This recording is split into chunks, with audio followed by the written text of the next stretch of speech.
Radio Padania Libera, nuovamente in diretta, 02 66 20 35 29 per intervenire con Tina Ghilardi e Francesco Nosali. Questo è lo spazio del Centro Culturale Roberto Ronchi. Vi ricordo, subito dopo, dalle 11 alle 12, Lombardia, Amore mio, con il poeta Larico Zeni in studio, e poi dalle 12 alle 13, collegati, avremo Luigi Sinatora e Claudio Lipodio per l'Autonomy Club Padania. Ma ora diamo subito il benvenuto a Francesco e a Tina.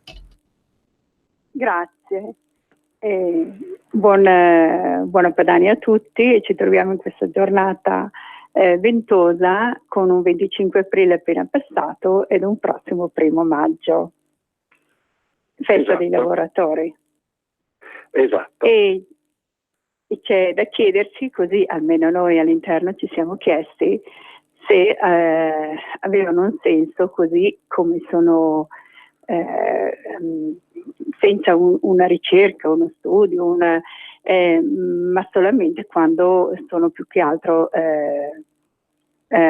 non uno studio che porta a qualcosa di miglioramento, ma solamente una festa che è esclusivamente portata avanti, diciamo, da alcuni partiti, mettiamola giù così proprio breve, perché al giorno d'oggi, se di lavoro bisognerebbe parlarne per cercare di creare o capire perché il ragazzo o qualsiasi altra persona, quando si trova in difficoltà, aspetta sempre che sia il lavoro a casa e non c'è più la fantasia di creare un lavoro, come se qualcosa, una cappa, avesse un po'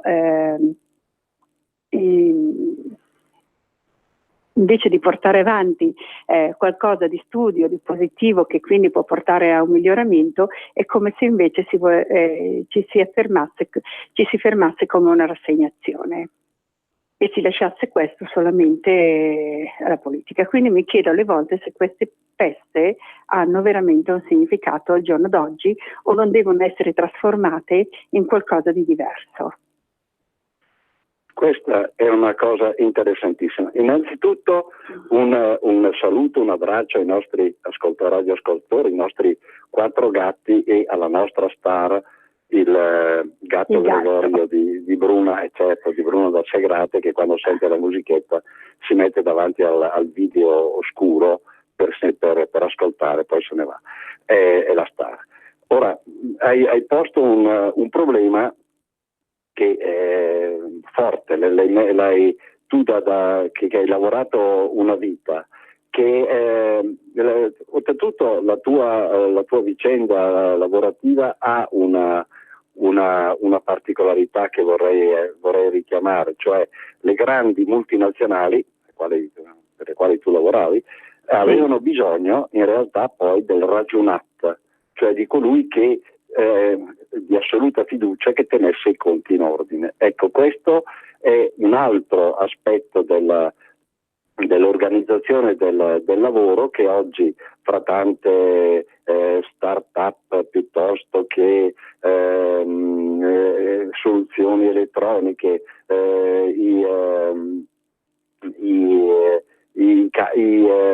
i selezionatori del personale, tutta una serie di bellissime teorie, però alla fine le grosse aziende, quelle che veramente si sono imposti, di là dalla loro pervasività, e questo è un altro problema ancora, e non tassazione, problema più grosso ancora, ma hanno bisogno di gente che al lavoro si dedichi e che faccia quello che si è sempre fatto, tanto per cominciare, tenere i conti in ordine da un lato, e quello è la prima base che anche che in qualunque impresa gli stessi lavoratori dovrebbero tenere presente. Però tu dicevi che senso ha festeggiare? Beh, tieni conto che senso, cioè, o meglio, bisognerebbe cambiare il significato della festa.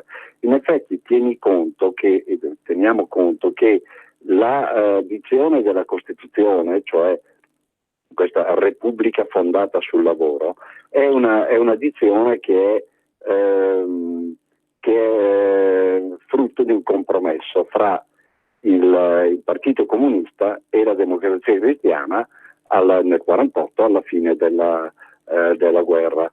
Per i comunisti, per il Partito Comunista, che cos'era il lavoro?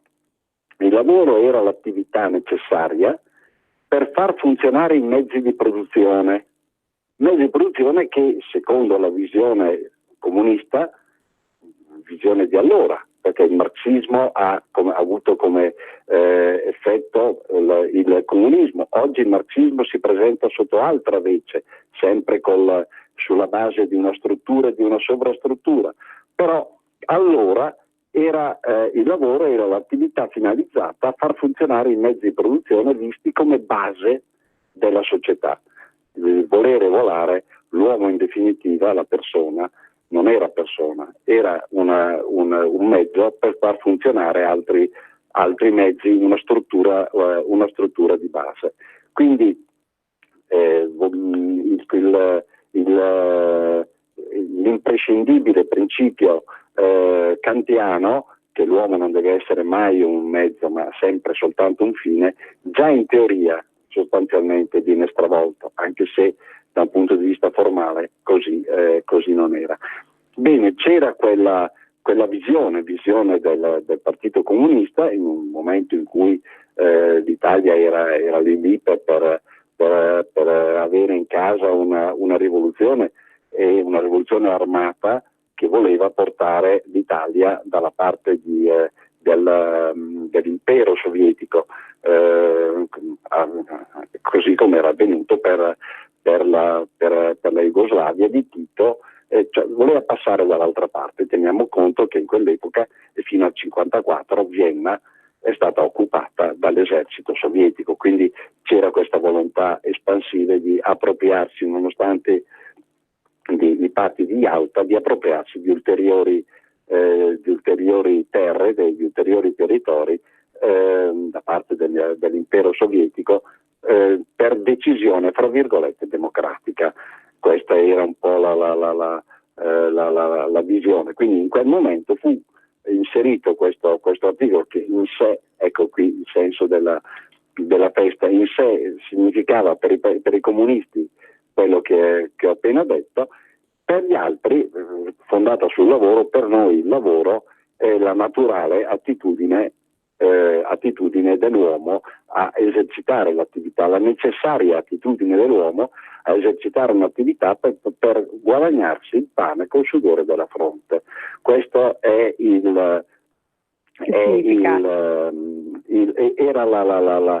la differenza che c'è ancora oggi, cioè laddove il lavoro diventa un qualcosa che dipende da meccanismi, ed ecco in questo caso le strutture un'altra volta, dipende da meccanismi, il lavoro non è più lavoro secondo la concezione che ne abbiamo noi, perché io vorrei ricordare il detto delle nostre Alpi, il detto bergamasco, il detto della tutta l'area alpina, l'aurale pregà, cioè in sé per noi, nella nostra cultura, il lavoro ha un qualcosa che va al di là della mera attività che viene esplicata, ha un qualcosa che porta dentro tutto se stessi, in cui ci si dedica proprio per esprimere anche la propria personalità. Deve essere un qualcosa che gratifica non solo sotto il profilo del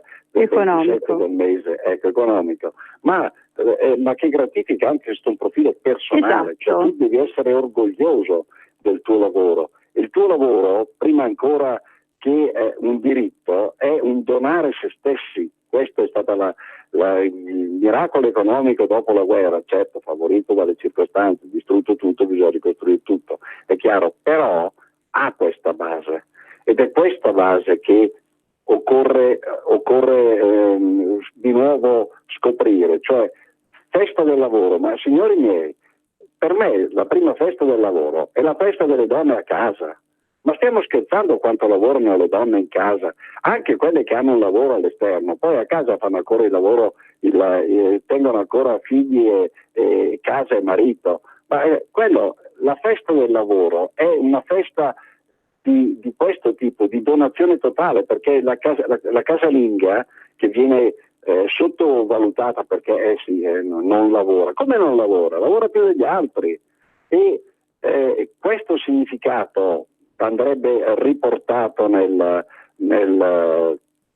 una festa, cioè è la festa di tutti coloro che donano tutto se stessi e si impegnano al massimo per la loro attività.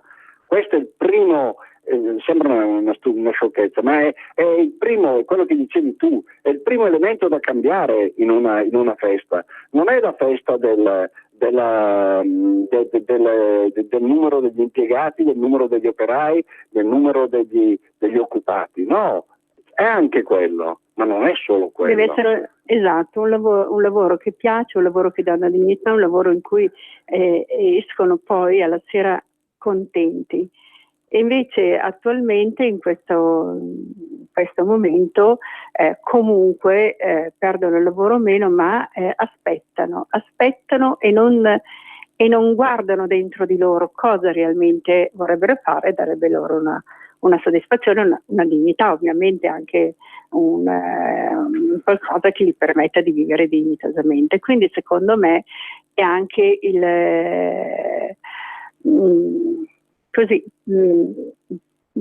pensare di queste persone non è allegro, non è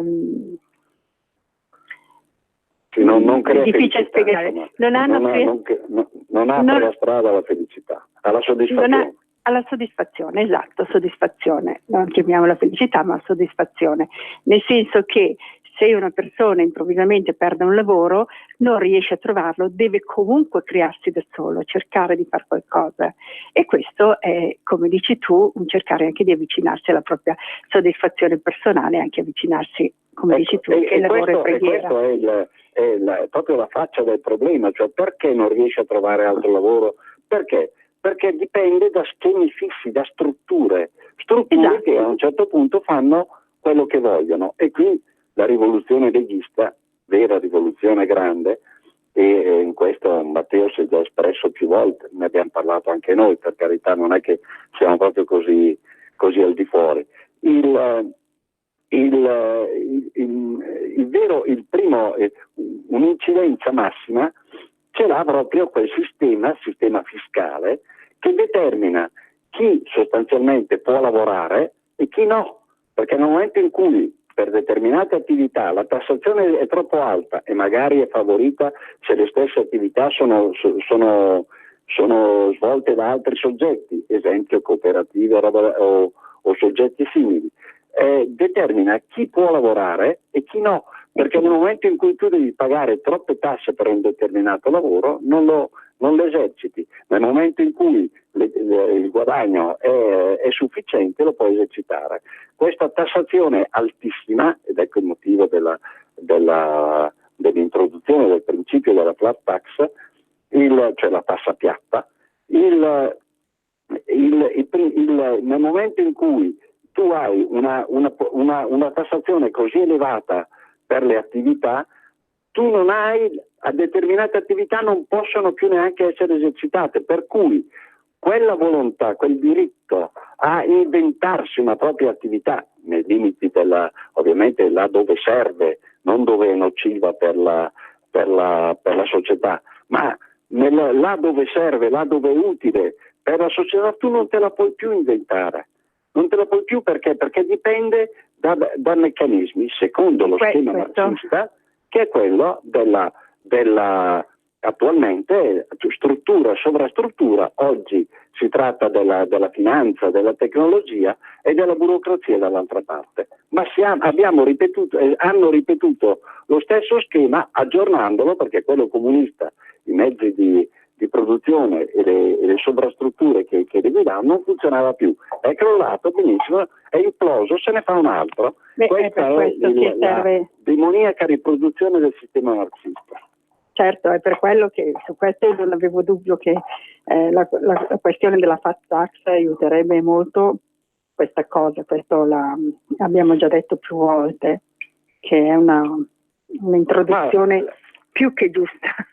Ma poi la creatività di ciascuno, ma che voglia vuoi che abbiano? Ma insomma, io ti dicevo domenica scorsa, nella mia famiglia il 70% dei nostri figli e nipoti è all'estero.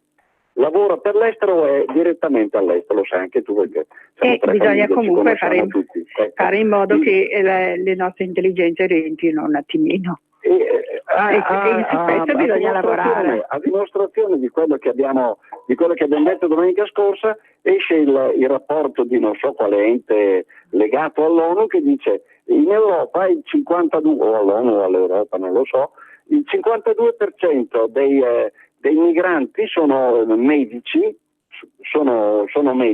italiani. Fra i medici i migranti sono al 52% in tutta Europa italiani. Ma possibile che questo non dica qualcosa? Certo che l'ha detto, tant'è vero che quando Matteo dice queste cose tutti lo capiscono, non lo capiscono gli altri, ma hanno creato una struttura, un sistema che basandosi sull'ideologia crea queste situazioni. E mi chiedo, il 1° maggio tu dicevi ma che festa è? Ma a me piacerebbe sapere che festa è per i nostri figli, i nostri nipoti che pur qualificati da titoli universitari, da diplomi post-universitari, alla fine vanno all'estero. Cioè vorrei sapere che festa è. Non è la festa del lavoro, per loro è la festa dell'emigrazione. Ma questa sì che è immigrazione, anche perché, ripeto, il concetto di lavoro che hanno loro è appetito all'estero, e tant'è vero che ci vanno, che vengono richiesti dall'estero, non è che vadano loro così a fare un giro e per caso trovano lavoro, vengono richiesti dall'estero. Quando altre, le folle di immigrati che hanno non si può dire invaso, vabbè, che sono arrivate dalle nostre parti, non hanno neanche il concetto di lavoro, perché l'altra cosa che colpisce, festa del lavoro, bene, ma lavoro in che senso? Cioè, quando da noi, ripeto, l'aurale pregà, cioè è un qualcosa che coinvolge tutta la persona. Per le popolazioni dell'Africa, del cuore dell'Africa, e credo che come associazione sotto questo profilo abbiamo lavorato e le conosciamo sufficientemente, perlomeno più di altri, ma il concetto di lavoro non esiste, è una pura economia di sussistenza, cioè ti arano il campo quando gli manca da mangiare, perché realmente è così. Cioè è una cosa che basta chiedere a qualunque dizionario, ve la spiega e ve la conferma. Ora, nel momento in cui c'è quel concetto, quelli non celebrano la festa del lavoro, ma celebrano la festa di chi può fare addirittura a meno di esplicare attività di economia di sussistenza per poter essere mantenuti del tutto, spesso e volentieri. Cioè, questo da un punto di vista concettuale, poi c'è un sacco di questi immigrati che si impegnano e lavorano da bere, si danno da fare e tanto di cappello, ma questo è un altro discorso. Cioè, il concetto base, quando tu dici che festa andiamo a celebrare, che festa andiamo a celebrare? Prima di tutto in che senso vogliamo attribuire al lavoro? E ripeto, faccio il caso delle casalinghe, ma non lo so, più lavoratrici di quelle io non ne conosco, primo. Il senso del lavoro che hanno i nostri figli, che sono richiesti all'estero per andare a esercitare la loro attività, che qui non possono esercitare, preparati qui, abbiamo speso qui e dobbiamo andare e vanno da un'altra parte con quel senso del lavoro, e altri che quel senso del lavoro non ce l'hanno. Domanda, ma che cosa stiamo celebrando? Cioè, di che cosa stiamo parlando? Come mai di queste cose, di questi argomenti base, di questi elementi base non si discute, non si è mai discusso, salvo che, ripeto, a livello Lega, dove quantomeno un principio delle domande noi ce le siamo poste da 30 anni a questa parte, e andiamo avanti, perché il concetto di lavoro, proprio perché coinvolge tutti, coinvolge la famiglia, quale famiglia, punti domanda, perché oggi la domanda è anche quella lì, coinvolge le comunità, coinvolge la nostra territorialità, cioè sono domande che dobbiamo farci. Cioè, nel momento in cui la multinazionale decide che siccome paga meno tasse in Lussemburgo prende e ti mette la fabbrica in Polonia, in Ungheria piuttosto che in Romania, e qui anche se si produce bene, si guadagna, non conviene, il concetto di lavoro viene messo a rischio e viene messo in discussione. Di che lavoro stiamo parlando? Qui parliamo di una questione finanziaria che col lavoro in sé per sé non ha niente a che vedere. Oltretutto ci sono aziende che hanno poi sono qui in Italia con una sede all'estero e pagano le tasse all'estero. Questo c'entra un attimo col concetto del lavoro, però rientra un attimo nell'economia. Quindi... Ma quella dell'Unione, ma guarda che l'aspetto fiscale è decisivo. Quella dell'Unione Europea è il castello costruito apposta per introdurre il totalitarismo. Cioè tu immagina che in Lussemburgo tutte queste multinazionali che da noi producono 40 miliardi di fatturato, da noi per 5 anni, dal 2008 al 2013, hanno pagato, non so se 350 o 353 milioni, cioè 40 miliardi di fatturato, poi mi vengono a parlare di evasione. Ma loro hanno sede in Lussemburgo, cioè all'interno dell'Unione Europea c'è uno Stato, casualmente fa capo allo stesso Presidente della Commissione Europea, il Granduca di Cognac, nel quale determinate attività pagano 2 una cicca. Cioè questo è l'elemento. Di che lavoro stiamo parlando a questo punto, anche qui, anche in questo caso? Cioè c'è chi può guadagnare e straguadagnare senza dover contribuire alle esigenze della vita sociale, ma così tutto sul web, e gli altri devono pagare anche per loro. Ma che senso ha quella roba qui? Lavoro? Ma io lavoro per questi qua che vanno dal Granduca di Cognac e si mettono in una stanza lì al Palais di Luxembourg, lì nel Granducato. Ma stiamo scherzando? Adesso è questo, rivedere, riconoscere, cioè conoscere la festa del lavoro, secondo me è un elemento fondamentale. Quello che tu dici è: ma che festa stiamo celebrando? Celebriamo che cosa? La celebrazione va fatta quando c'è un qualcosa di omogeneo, di compatto, di funzionale, che crea ricchezza, perché il lavoro deve creare comunque ricchezza. Qui a volte lavori per andare in malora, perché se apri un'azienda hai l'80% di probabilità col fisco che ti sta sulle spalle, hai l'80% di probabilità di investire i soldi e perderli. Ma stiamo scherzando? Festa del lavoro?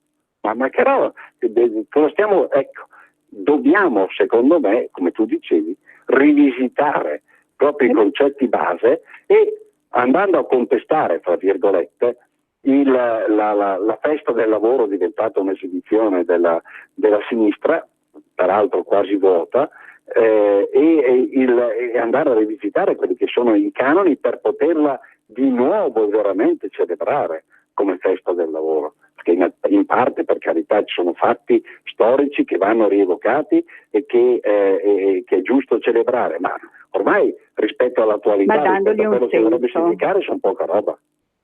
Esatto, e comunque cercando appunto di risolvere determinati problemi e capire quello che prova la persona che perde lavoro, diciamo una società senza lavoro che cerca una sua dignità, e riuscire in qualche maniera, in modo che crei, quando non riescono a trovare un lavoro, che riescano con la fantasia a creare un loro lavoro e iniziare un'attività, anche in un'età avanzata. Certamente ci si aspetta dal governo parecchi aiuti su questa cosa qui, perché è chiaro che c'è bisogno di aiuto. Qui bisogna ripensare il problema del lavoro, ma bisogna pensarlo seriamente e non certo regalando soldi. Scusa se lo dico, ma... No, ma io ho questa visione, nel senso di dire: va bene aiutare, però a fronte di un aiuto tu mi fai qualche ora, 3 ore presso qualcosa che può servire del sociale o meno, perché comunque hai una dignità, ti do con dignità quello che per riuscire un attimo ad andare avanti, e hai altre ore per pensare che cosa puoi fare per migliorare. Allora si dà anche un senso a quando si dà un aiuto. tieni conto che c'è un altro aspetto, cioè vedi, adesso l'altra parte contrattuale del governo si trova davanti a che cosa? Davanti al fatto che in realtà l'utopia, nata non dalla struttura del pensiero marxista, ma da quelle che sono le attività che nulla hanno a che vedere con la sostanza di quel pensiero, quell'utopia non è realizzabile. Si sono trovati davanti alla realtà dei fatti. Tante loro iniziative vanno a confliggere, vanno a scontrarsi proprio con questi concetti fondamentali, e io credo che molti di loro si rendano conto che effettivamente quella che era un'utopia non torna, non sta in piedi, che occorre ripensare a qualcosa di diverso, quello che per fortuna o per sfortuna, perché siamo stati bersagliati per 30 anni, noi fin da 30 anni fa abbiamo, sia pure con errori, con difficoltà, abbiamo pensato, abbiamo portato avanti, abbiamo espresso, e quantomeno noi come associazione, ma e alla nostra radio, questi concetti li abbiamo sempre espressi chiaramente, e un po' alla volta vengono capiti, vengono recepiti e vengono posti, diventano anche elementi dell'attività politica, grazie soprattutto al nostro amico, prima di tutto amico, per noi è quello, Matteo. Siamo ai saluti, salutiamo, viva il Lombardo Veneto, viva l'Europa dei popoli, la solita litania, bravo, un abbraccio Matteo. Un abbraccio grosso a tutti i nostri radioascoltatori e domenica prossima. Avete ascoltato Centro Ronchi.